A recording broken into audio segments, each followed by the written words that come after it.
And here's I will show you how to use your iPhone calculator as your currency converter.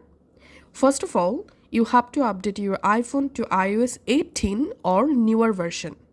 Now, once you updated your iPhone, go ahead and launch the calculator app.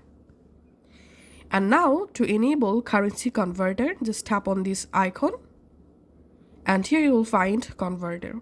If you don't see this converter option in your calculator, make sure you have updated your iPhone to iOS 18 or newer.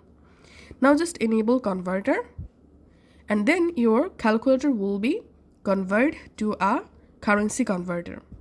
Now select here the country you want to convert, and I want to convert this country currency to this country. So here I'm selecting another country. Now you can go ahead and easily convert your currency. Thanks for watching.